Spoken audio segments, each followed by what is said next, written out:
be here and get to work. We've got a number of new players on this team, which really provides us an opportunity to grow. It's going to take some time for us to integrate everybody. That also can be an exciting process.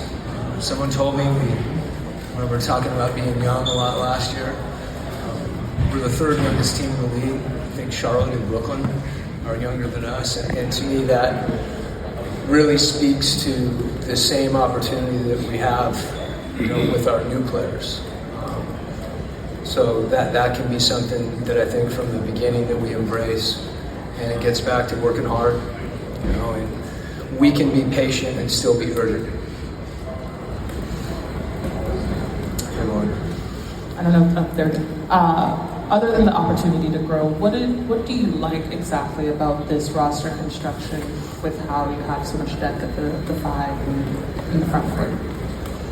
Yeah, I think we'll find out more and more about our team as we start to practice and play. Speaking specifically to some of our new guys, I think Nikhil gives us, another player that's capable of really defending at the point of attack, which I think is really important. Kristaps' versatility defensively, and Luke as well. I think when you think of Luke, because he shoots the ball so well, he's more than a shooter, as they like to say. So describing some of those individual characteristics, I think all those guys love to play.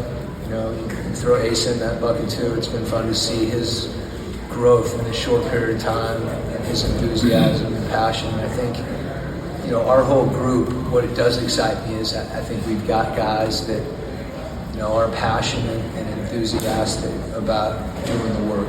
And that's really, what it's going to take for us to get where we want to go. Overarching with the roster, I think there's a versatility. That's something Ansi and I have talked about, and himself and his group have been able to achieve that, in a way that we haven't had that before. So that versatility, the balance, I think is also, something that is significant for us. Those different qualities, and I like to think that I think the players that we have are excited about the group as a whole, the guys that are coming back and the people we're adding. And every year, every season, you turn a page. And I think for our group tomorrow being kind of the start of a new race, a new lifetime, and really embracing that. Coach, speaking more to the personnel there, right? I know. This is too easy. You really have to use all this? Yeah, absolutely. All right. Speaking more to your personnel, in this league, perimeter defense is so imperative because you have so many great perimeter scorers. So when you look at guys like Nikhil, who's a new addition, and you're pairing him with Dyson, how excited are you about possibly forming one of the more ferocious perimeter defensive units in the league, especially with those two having them on the floor together at times? Yeah, everything you said is true, and and not to diminish my enthusiasm about having those guys, I think, but it's still five guys on the court, and the best defense is everybody's defending, and they're collectively helping one another. Anytime you improve, whether it's Kristaps' ability to protect the rim in a way. As you mentioned, you said it better than I could with Nikhil and Dyson. I'm excited about that. I think what happens is, like anything, players that are really good at something have the ability to raise everybody's level. And that's the way that we need to approach having those skill sets, where it's not, hey, you just stop your guy. It's still about the Hawks, getting stops. And to expand on that a little bit, our ability to make plays, to create havoc, is tremendously important for us on the other end of the floor. And that's, I think, our style of play. Any team's style of play should reflect their strengths and give you an opportunity to maximize your personnel. So part of maximizing, Nikhil and Dyson, other guys, being able to make plays and take a one-on-one matchup is us, having an opportunity to make a team pay at the other end, and that goes to pace. It's little things. We didn't do a great job of converting last year, and we need to be better at that. That wasn't pretty all the time, whether it was errant passes or poor spacing. And I think over time that's something that you improve on, and it's important for us to improve on it. We'll circle it all the way back to, you don't have as many opportunities to do that if you don't have those guys, those on-ball defenders. Hey, good morning, Coach. We've seen Trey grow tremendously as a leader and both on the defensive side of the ball, working with you, and since during your tenure, as the Hawks head coach. As you go into camp, do you have any challenges or any expectations that you'll set for Trey as the season gets ready to begin? We had a chance, Trey and I, to sit down last week, and I want to set the bar for him high. It's interesting when you have a player that has achieved as much as he has at a young age. I think at times you're looking for ways to get better. And you mentioned a few of them. I think the key word for Trey is efficiency. And, for him to be efficient, and for that to be the primary focus, whatever that looks like. If that looks like more of this or less of this, or however that game evolves, I think what you're going to see is Trey having to feel the game in a way to find the areas in a given game where he can contribute and be most efficient. So there's games that's going to be scoring more. There's games when he's going to be passing more. I think the constants are going to be him forcing pace and not just pushing the ball off the dribble, but passing ahead. He was one of the very best in the league, if not the best, on passing ahead. So we've talked about doing that even more, different type of passes ahead, and that's something he enjoys doing. And so helping us with our pace is a huge thing that comes every night. And again, it might be differently how he does that. And then the other thing that he's got to do every night is be efficient defensively. People attack him, and because they know it has an impact on him offensively, they try to fatigue him. And when you have a player that is as good on the ball as Dyson's been, they try to put Trey on the ball.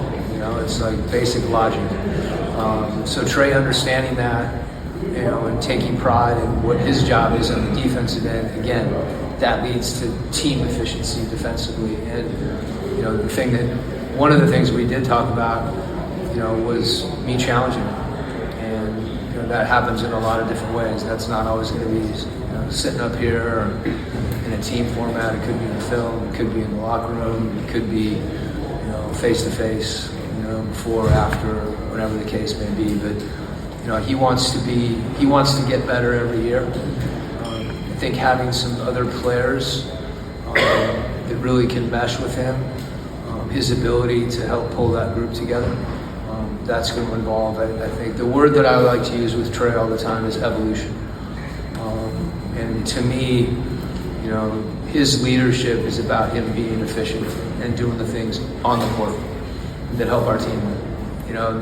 You prepare off the court for those moments, but I think his efficiency on the court and him embracing that raises everybody's level. Yes.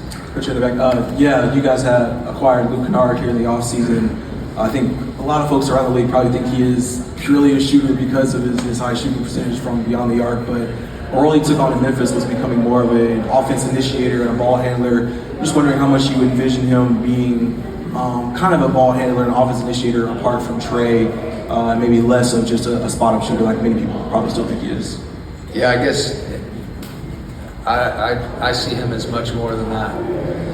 The only thing that I've mentioned to him, and some of it is half joking, but I think he got the message, is I just want him to make sure he's taking them. I think the volume for him, and he'll get more of that, I think those opportunities, whether they can come in transition and pick and roll, off the ball, on the ball, because when you're that good at something and you're unique, you force the defense to adjust to you. And I think that's when a lot of his playmaking comes. And, you know, I don't know how many of you guys know, I've known for a little while, you know, he was a quarterback in high school. And I think he's, you know, you find players that can make reads. You know, I wasn't like 8th grade. I'm not sure that counts. But he has the ability to see the entire floor. You know, and similar to what I was talking about with Trey and other guys as well. When you have the ball, those are opportunities to create efficiency for yourself and other people.